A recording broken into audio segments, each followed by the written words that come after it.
आतापर्यंत लव जिहादच्या अनेक घटना आपण पाहिल्यात, पण आता एक धक्कादायक प्रकार समोर आलाय, तो तलब जिहादचा। अहिल्यानगरच्या एका खासगी शाळेत 9वीत शिकणाऱ्या 13 वर्षीय विद्यार्थिनीला जादू टोण्यासारखा प्रकार करून तलब जिहादमध्ये अडकवलं जात असल्याची घटना उजेडात आली। हा सगळा प्रकार शाळेतल्याच महिला शिक्षिकेने केल्याचा आरोप आहे। या शिक्षिकेने अल्पवयीन विद्यार्थिनीला इस्लाम विषयी माहिती मिळावी यासाठी इंस्टाग्राम अकाउंट उघडून दिलं। काही तरुणांशीही तिची ओळख करून दिल्याचाही आरोप आहे। या प्रकरणाने मुलीचे पालक घाबरले आहेत, त्यांनी मुलीला शाळेत पाठवणंही बंद केलंय।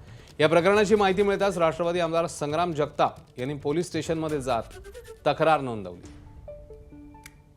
कुठेतरी जिहादी प्रवृत्ती आपण जसे पुरुष बघायचो तसे आता महिला निर्माण झाल्या आहेत आणि ते शिक्षकाच्या रूपाने तयार झाले आहेत। लहान मुलांपासूनच आपण कुठेतरी धर्मांतर केलं पाहिजे असा एक प्रयत्न आपल्याला एका अहिल्यानगर शहरातील शाळेमध्ये पाहायला मिळाला आणि तशा प्रकारे त्यावर बारकाईनं काही काम केलं, उघडकीस आलं आणि त्यानंतर तशा प्रकारची फिर्याद अहिल्यानगर शहराच्या सिटी पोलीस स्टेशन म्हणजे कोतवाली पोलीस स्टेशनला दाखल देखील झाली, पण त्याच्यावरती अद्यापपर्यंत तसा म्हणावा तितका वेग या संपूर्ण घटनेला तपासाला कुठं आलेला नाही। 4-5 दिवसामध्ये याचा तपास जर झाला नाही तर निश्चित रूपानं मोठं एक जन आंदोलन या बाबतीत देखील छेडलं जाईल। एबीपी माझा, उघडा डोळे बघा नीट।